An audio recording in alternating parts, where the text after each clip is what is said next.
एक ही आया, रहने दो, चुपचाप बैठो। क्या कर रहे हैं देखो।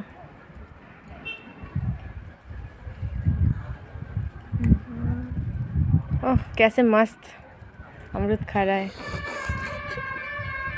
छोटे बंदर। इसके बच्चे भी होते हैं। हमको डराते, हम लोगों से कितना छोटा है। देखो देखो अक्षय तू डरेगा तो नहीं ना? लगता है मेरे का तो। अरे चीकू का बेलून।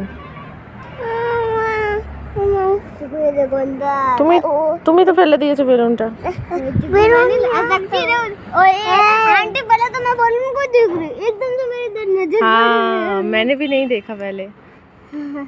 ये भी थोड़ी देर पहले से आया। ओह बड़ा हुआ, थोड़ा बड़ा हुआ अमरूद, पक्का हुआ वो खा रहा है, चला गया।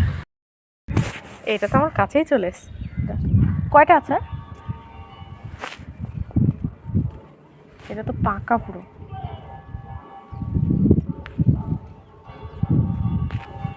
এটা ছোট আর নেই তো।